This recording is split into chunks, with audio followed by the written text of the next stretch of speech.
नमस्कार बच्चों, इस YouTube चैनल पर राजेश सर आपका स्वागत करते हैं। आज अपन एक विशेष टॉपिक को लेकर आए हैं।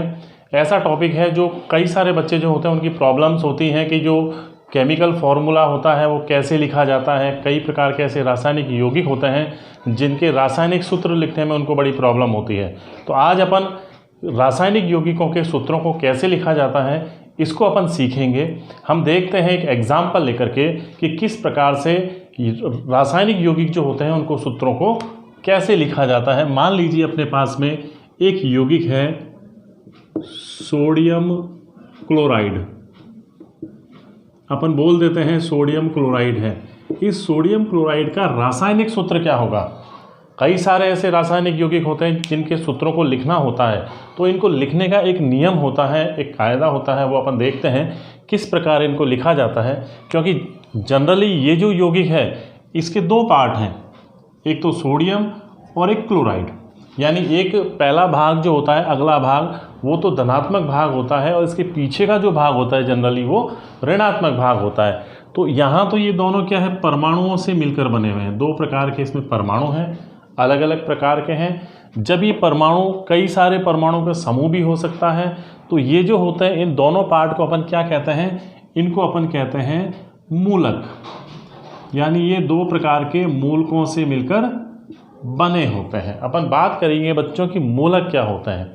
यानी परमाणु या परमाणुओं का वह समूह जिस पर कोई ना कोई आवेश होता है, चाहे वो धन आवेश हो चाहे ऋण आवेश हो, मूलक कहलाते हैं। तो मूलक को अपन कैसे बताएंगे कि या तो वो सिंगल परमाणु हो, परमाणु अथवा परमाणुओं का समूह। अपन देखेंगे आगे कि समूह कैसे होता है। परमाणुओं का समूह जिस पर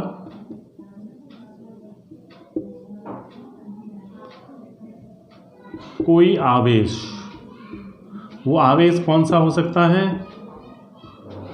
धनावेश भी हो सकता है और वो ऋण आवेश भी हो सकता है। कोई धनावेश उपस्थित होता है वो क्या कहलाते हैं? मूलक कहलाते हैं। यानी ऐसे परमाणु अथवा परमाणुओं का समूह जिस पर कोई आवेश होता है मूलक कहलाते हैं। ये मूलक दो प्रकार के हो सकते हैं। कौन कौन से? जब इस पर धन आवेश है तो ये कहलाएंगे धन मूलक, या इनको हम कहते हैं क्षारीय मूलक। दूसरा जो पार्ट है ऋण आवेश जब होता है तो उसको अपन कह सकते हैं ऋण मूलक, या इनको अपन कहते हैं अम्लीय मूलक। अम्लीय मूलक कहलाते हैं। तो ये दो प्रकार के पार्ट हो गए इसके, क्षारीय या भास्मी मूलक और अम्लीय मूलक। तो इसका जो पहले वाला पार्ट है वो तो कहलाएगा सोडियम जो है, ये क्या कहलाता है? ये इसका कहलाता है भास्मिक मूलक या भास्मीय मूलक, जिस पर धन आवेश होता है या धन मूलक कह देते हैं। दूसरा पार्ट क्या है इसमें? ये कहलाता है अम्लीय मूलक, जिन पर ऋण आवेश पाया जाता है। तो बच्चों ये समझ में आ गया आपके कि मूलक क्या होते हैं। ये या तो परमाणु होते हैं या परमाणुओं का समूह होता है जिन पर कोई ना कोई आवेश उपस्थित होता है, मूलक कहलाते हैं। दो प्रकार के हो सकते हैं, भास्मी मूलक और अम्लीय मूलक। भास्मी मूलक जिन पर कोई ना कोई धन आवेश होता है, अम्लीय मूलक जिन पर कोई ना कोई ऋण आवेश होता है या नेगेटिव चार्ज होता है। अब अपन देखते हैं इनके नामों को कैसे लिखा जाता है। उससे पहले अपन देखेंगे कि विभिन्न प्रकार के जो मूलक होते हैं वो भी अलग अलग उन पर उपस्थित आवेश के अनुसार, अगर एक आवेश है तो उसको एक संयोजी, दो आवेश है तो उसको द्विसंयोजी, तीन है तो त्रिसंयोजी और चार है तो चतुर्संयोजी। तो पहले अपन एक सिंपल एग्जाम्पल में इसको अपन समझते हैं कि सोडियम क्लोराइड का क्या रासायनिक सूत्र हो सकता है। देखते हैं बच्चों इसका कि सोडियम क्लोराइड के लिए आपको पहले इनका प्रतीक भी आने चाहिए कि इन परमाणुओं के क्या क्या प्रतीक होते हैं, सिंबल्स क्या होते हैं, ये अपन को पता ही है। तो अपन जैसे बात करते हैं सोडियम, सोडियम जो होता है इसका फॉर्मूला होता है, इसका प्रतीक होता है Na। सोडियम पर धन आवेश पाया जाता है, जनरली एक संयोजी मूलक होता है ये है एक संयोजी मूलक। ऐसे ही क्लोराइड जो है ये भी आयन के रूप में जब होता है तो ये होता है एक संयोजी ऋण आयन, या इसको अपन कहते हैं अम्लीय मूलक, ये कहलाता है क्षारीय मूलक या भास्मी मूलक। अपन क्या करते हैं, पहले इन दोनों को लिख देंगे, फिर क्या होता है इसका दूसरा फॉर्मूला कि दोनों के जो आवेश हैं ये आवेश एक दूसरे के आमने सामने चले जाते हैं। इसके आवेश को अपन इसके नीचे लिखते हैं और इसके आवेश के मान को दूसरे के नीचे लिख देते हैं, लेकिन ये प्लस और माइनस जो सिंबल है ये हट जाता है, इनकी केवल संख्याएं लिखी जाती हैं। ठीक है बच्चों, ये संख्याएं जब अगर अलग अलग हैं, डिफरेंट हैं, जब तो अपन इनकी संख्याओं को लिख देते हैं। जब ये दोनों ही आवेश समान होते हैं, अगर यहाँ दो दो होते तो ये आपस में क्रॉस हो जाते हैं, नष्ट हो जाते हैं, उनको अपन नहीं लिखते, वो कैंसिल हो जाते हैं। तो इसका जो फॉर्मूला हो जाएगा, क्योंकि एक आवेश इसका है एक ही इसका है, तो दोनों कैंसिल हो जाते हैं, इनको अपन नहीं लिखते, बराबर होने के कारण Na और Cl ये इसका एक रासायनिक सूत्र हो गया। तो सोडियम क्लोराइड का रासायनिक सूत्र क्या हो गया, NaCl। इसी प्रकार अपन एक एग्जाम्पल लेते हैं, मान लीजिए अपन एग्जाम्पल लेते हैं कैल्शियम कार्बोनेट।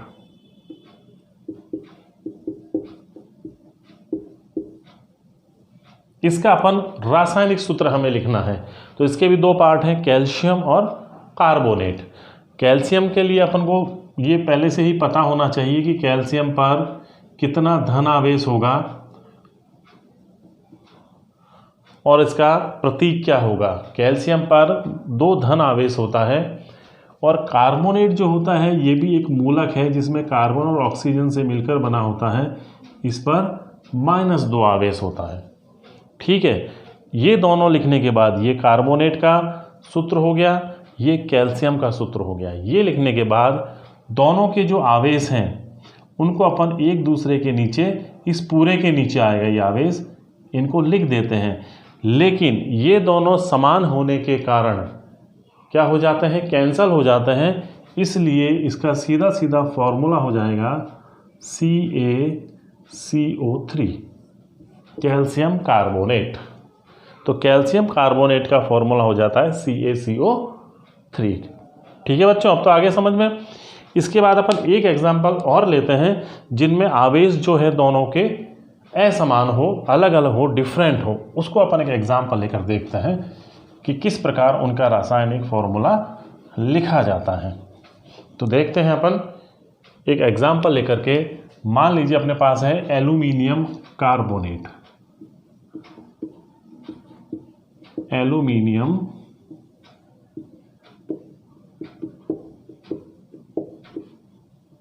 कार्बोनेट का अपन रासायनिक सूत्र अपन को लिखना है।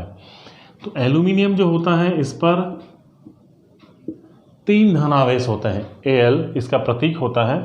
कार्बोनेट अपन ने अभी पढ़ाई है CO3 इस पर -2 आवेश होता है।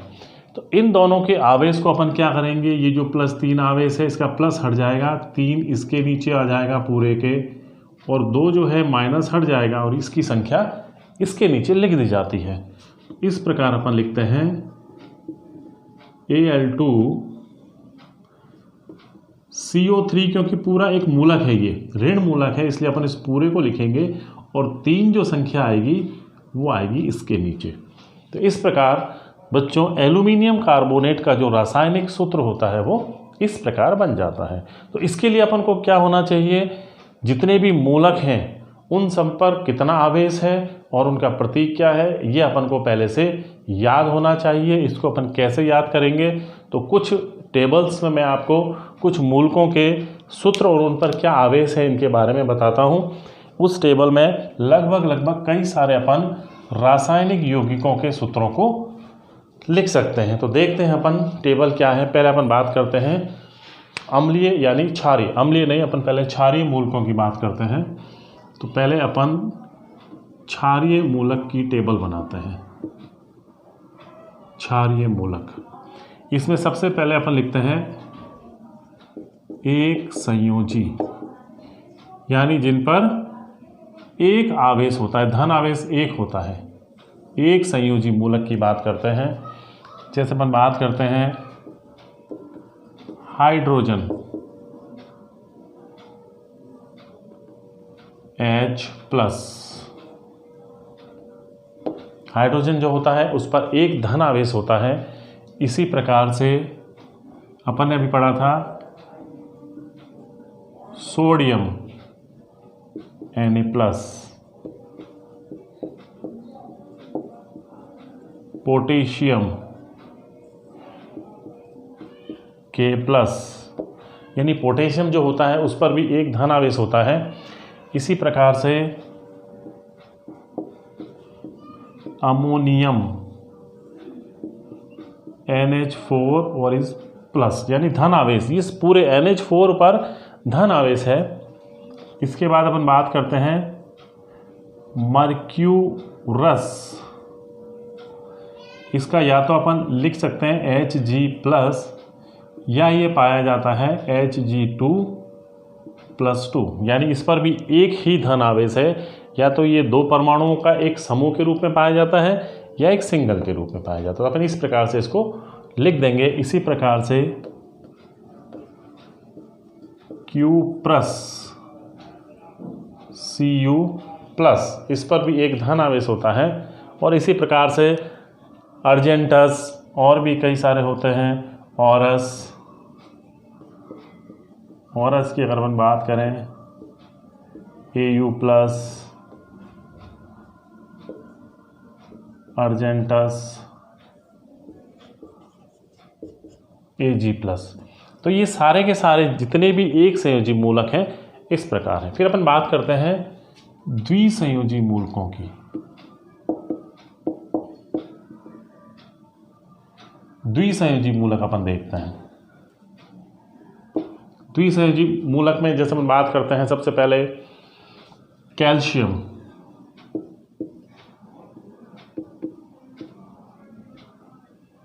Ca2+, magnesium,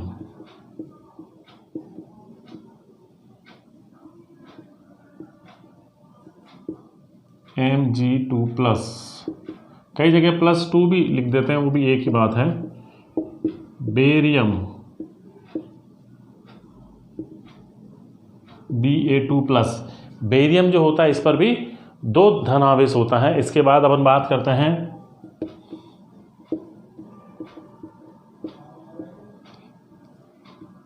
cadmium,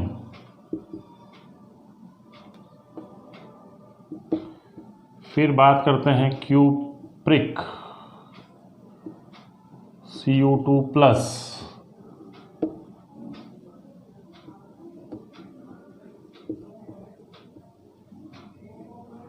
mercuric.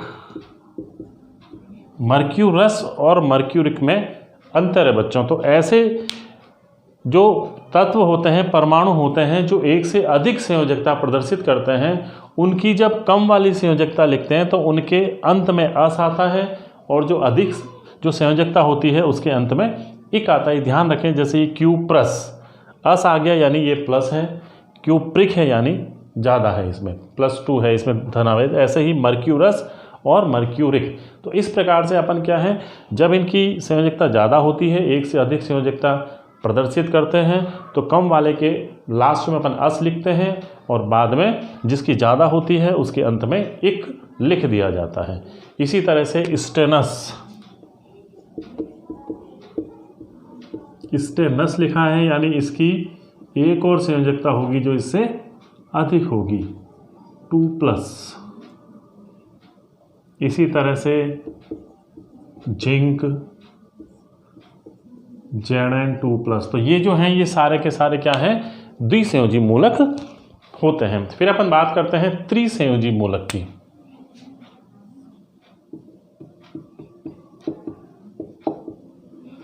त्रिसंयोजी यानी जिनकी संयोजकता 3 होती है। जैसे हम बात करते हैं एल्यूमिनियम की, एल्यूमिनियम,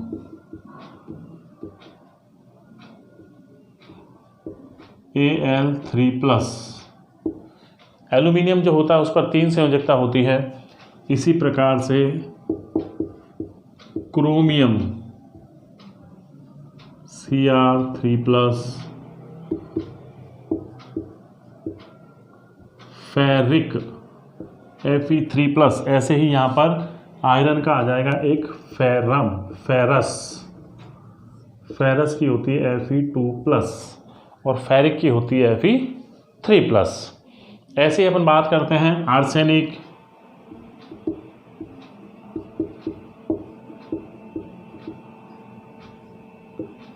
As3+, ऑरिक, यानी ऑरम गोल्ड जो होता है वो या तो +1 के रूप में होता है या +3 के रूप में होता है। तो ये कुछ अपने पास में मूलक हैं जो अपन पढ़ रहे हैं। इसी प्रकार से चतुसंयोजी जो होते हैं वो भी कुछ होते हैं मूलक, उनकी भी अपन बात करते हैं। चतुसंयोजी कुछ मूलक ऐसे होते हैं जिनकी संयोजकता 4 होती है, जैसे अपन बात करें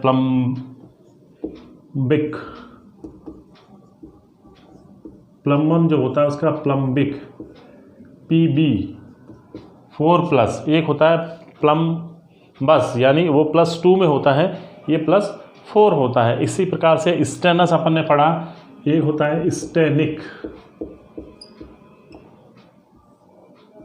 Sn4+, स्टेनस। एक होती है बच्चों प्लेटेनिक, प्लेटिनम और प्लेटेनिक,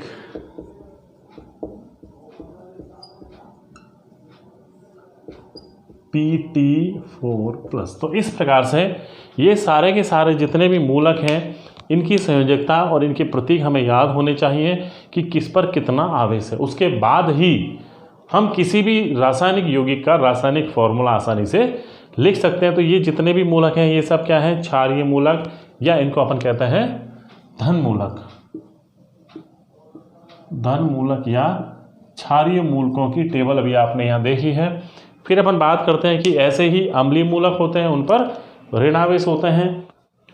अब अपन देखते हैं बच्चों अम्लीय मूलकों में कौन कौन से प्रकार होते हैं। इनके एक संयोजी की अपन बात करते हैं। एक संयोजी में एक होता है जैसे कि chloride Cl-, bromide Br-, iodide I-,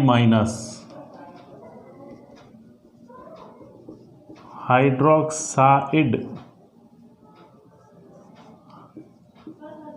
OH-, hydroxide जो होता है OH-, साइनाइड Cn-, साइनाइड जो होता है Cn- होता है, इस पर माइनस आवेश होता है। इसके बाद अपन बात करते हैं नाइट्रेट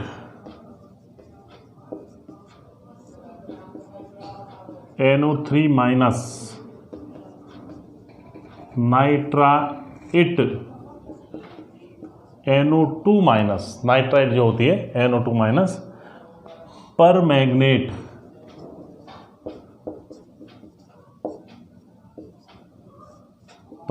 जो होता है MnO4-, ये होता है परमैंगनेट जो MnO4- होता है। इसी प्रकार से अपन बात करते हैं एसीटेट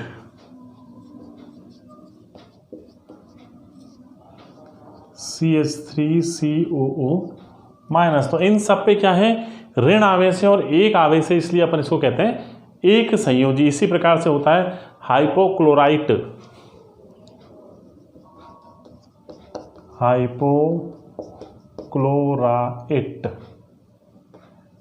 है यहाँ पर हाइपोक्लोराइट OCl-। ऐसे ही होता है हाइपोब्रोमाइट, वो होता है OBr-। तो ये कुछ एक संयोजी ऋण मूलक हैं या इनको अपन अम्लीय मूलक कहते हैं। ऐसे ही द्विसंयोजी होते हैं, देखते हैं कौन कौन से होते हैं। ऑक्साइड सबसे ज़्यादा काम में आता है, ऑक्साइड O2-। ऑक्साइड जो होता है बहुत जगह काम आता है, इसलिए O-। Sulphide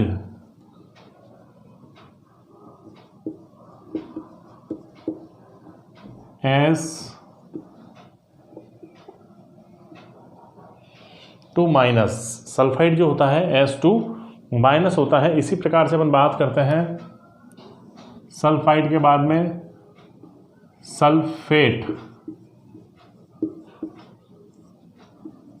SO4 -2, sulphite, sulphide और सल्फाइट में फ़र्क है, SO3 -2। इस पर भी क्या है, -2 आवेश होता है, ये सल्फाइट कहलाता है, ये सल्फाइड होता है बच्चों। तो इस बात का बहुत ध्यान रखना, सल्फाइड, सल्फेट और सल्फाइट में क्या अंतर है, इसका ध्यान रखना। फिर होता है कार्बोनेट,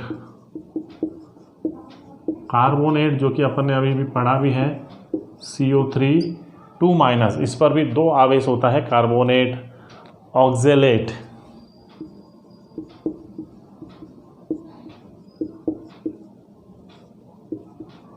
C2O4 -2।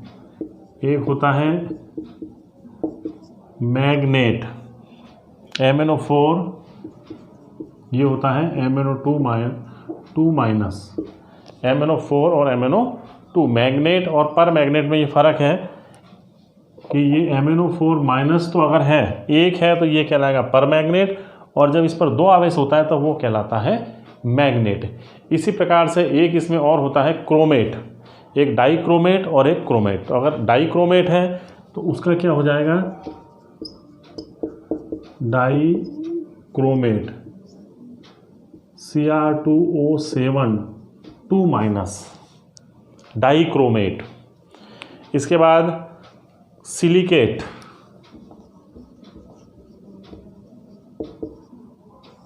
सिलिकेट भी एक बहुत अच्छा मूलक में आता है, क्योंकि इसका भी बहुत ज़्यादा उपयोग होता है कई जगह, SiO3 2-। तो ये सारे के सारे जो मूलक हैं ये द्विसंयोजी मूलक कहलाते हैं। अब अपन बात करते हैं त्रिसंयोजी मूलकों की, कि त्रिसंयोजी मूलक कौन कौन से होते हैं उनकी अपन बात करते हैं। जैसे कि बोरेट,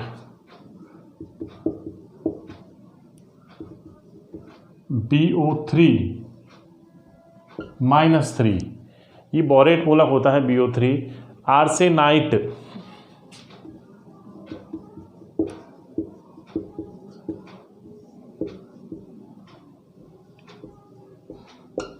ASO3, आर्सेनाइट जो होता है ASO3 कहलाता है, ये आर्सेनाइट कहलाता है।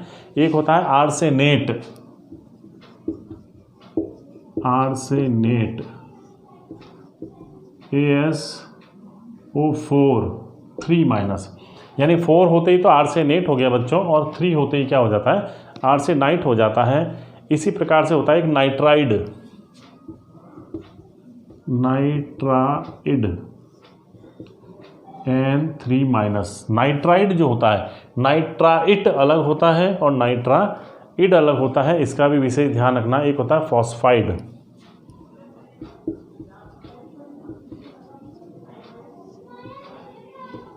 P3-, फॉस्फाइड, यानी सिंगल जो फास्फोरस है वो फॉस्फाइड कहलाता है। इसके बाद एल्यूमिनेट,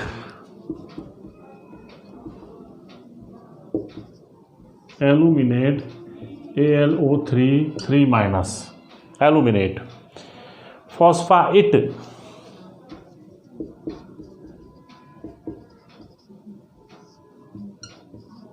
PO3 3-, फॉस्फाइट कहलाता है। और यही अगर फॉस्फेट हो जाएगा,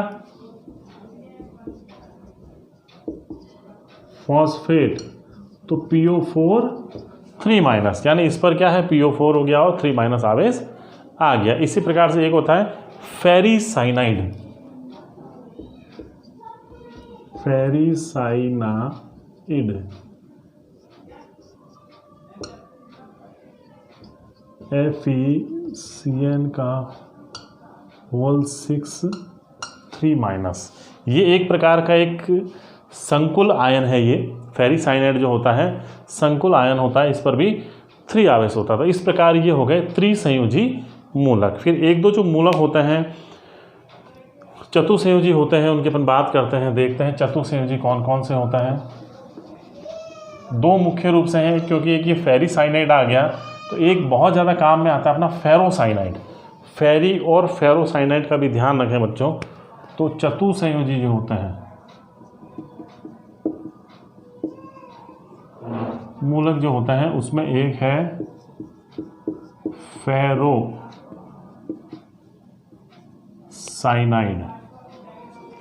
फेरी में और फेरो में अपन अंतर जो है वो यहाँ स्पष्ट हो जाएगा कि फेरोसाइनाइड और फेरीसाइनाइड में क्या अंतर है। वो फेरीसाइनाइड था, ये फेरोसाइनाइड है। तो फेरोसाइनाइड का सूत्र होता है FeCN6 और इस पर -4 आवेश होता है, 4 आवेश होते हैं जब ये फेरोसाइनाइड कहलाता है। इसी प्रकार से पायरोफॉस्फेट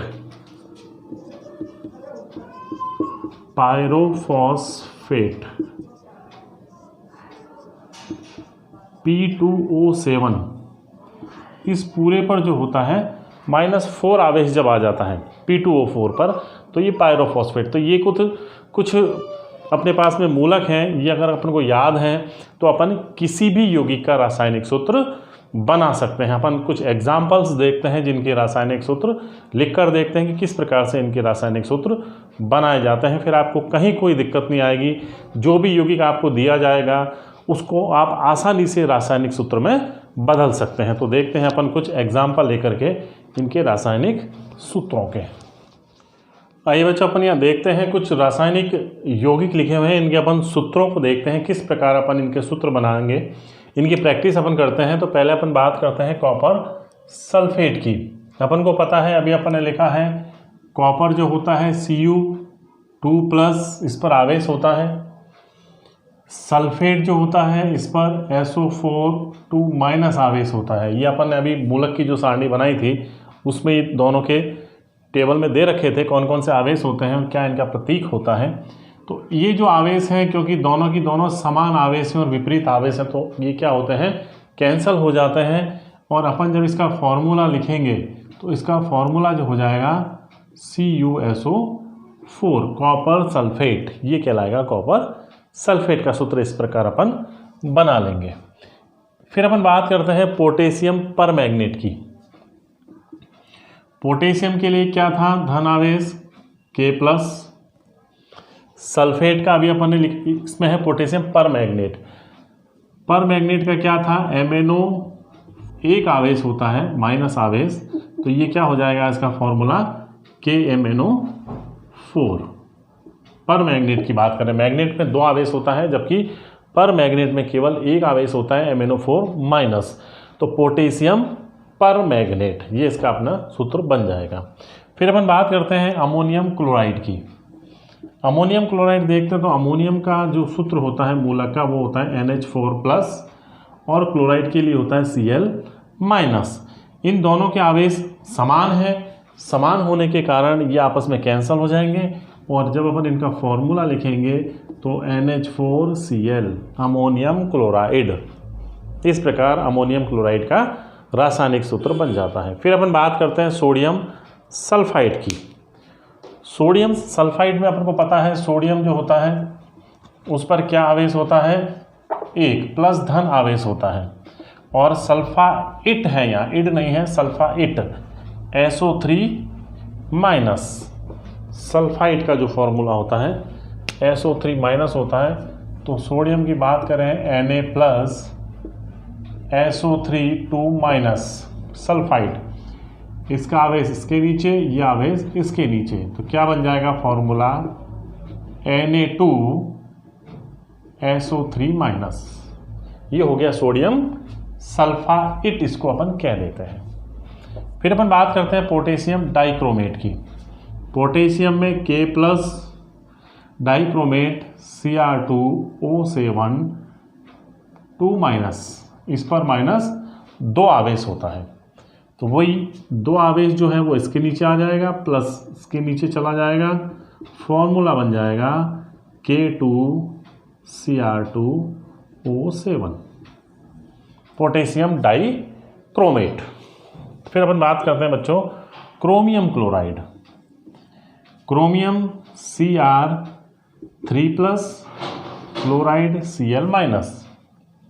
आवेश एक दूसरे के नीचे या इसके नीचे और क्या आ जाएगा CrCl3 क्रोमियम क्लोराइड। तो इस प्रकार से बच्चों अपन किसी भी रासायनिक यौगिक का रासायनिक सूत्र आसानी से लिख सकते हैं यदि अपन को इनके मूलक याद हैं, मूलक पर कौन कौन से आवेश हैं, ये चीज़ अगर अपन को याद है तो अपन इनके फॉर्मूले आसानी से लिख सकते हैं। फिर अपन देखते हैं अगला जो यौगिक है वो है पोटेशियम फेरीसाइनाइड, फेरोसाइनाइड है। यहाँ देखते हैं अपन पोटेशियम फेरोसाइनाइड K+ फेरोसाइनाइड। अपन ने अभी देखा था कि फेरोसाइनाइड का क्या फॉर्मूला होता है, ये होता है FeCN6 और फेरो, क्योंकि एक तो था फेरी अपन ने पढ़ा था, फेरी जो होता है उस पर तो -3 आवेश होता है और फेरो जो होता है जब हम बात करते हैं फेरो की तो इस पर -4 आवेश होता है। यह आवेश इसके नीचे आ जाएगा 4 और एक इसके नीचे क्या बन जाएगा, अगर अपन बनाएंगे K4 FeCN6, ये जो पूरा फॉर्मूला है ये कहलाता है पोटेशियम फेरोसाइनाइड, पोटेशियम फेरोसाइनाइड कहलाता है। इसी तरह से पोटेशियम फेरीसाइनाइड, देखो यही डिफरेंस हो जाएगा, इनमें क्या अंतर है दोनों में, ये K+, ये हो गया FeCN6 और इस पर आवेश होता है 3- फेरी पर। इससे जो बनेगा फॉर्मूला वो हो जाएगा K3 FeCN6। ये दोनों में अंतर होता है पोटेशियम फेरोसाइनाइड और पोटेशियम फेरीसाइनाइड का। फिर अपन बात करते हैं zinc oxide. Zinc oxide Zn पर 2+ आवेश होता है और ऑक्साइड पर -2 आवेश होता है, क्योंकि दोनों ही आवेश समान होते हैं। समान और विपरीत आवेश होने के कारण ये आपस में कैंसल हो जाते हैं और इनके नीचे कुछ भी नहीं लिखा जाएगा और ZnO, ये जो फॉर्मूला है जिंक ऑक्साइड का इस प्रकार बन जाता है। फिर अपन बात करते हैं अपना अंतिम यौगिक कैल्शियम नाइट्राइट। कैल्शियम का अपन को पता है +2 होता है और नाइट्रेट है ये कैल्शियम नाइट्रेट, नाइट्रेट NO3-, यह आवेश इसके नीचे चला जाएगा, यह आवेश इसके नीचे आ जाएगा, ये बन जाएगा CaNO3 कैल्शियम नाइट्रेट। तो इस प्रकार बच्चों विभिन्न प्रकार के जो रासायनिक यौगिक थे उनके अपन ने रासायनिक सूत्रों को लिखना सीख लिया है। अगर आप और भी कई सारे जितने भी यौगिक होते हैं उनके आप प्रैक्टिस कीजिए, आप आसानी से उन यौगिकों के सूत्रों को लिख सकते हैं। अगर आपको ये वीडियो पसंद आया हो तो आप इसको लाइक कीजिए, सब्सक्राइब कीजिए। धन्यवाद।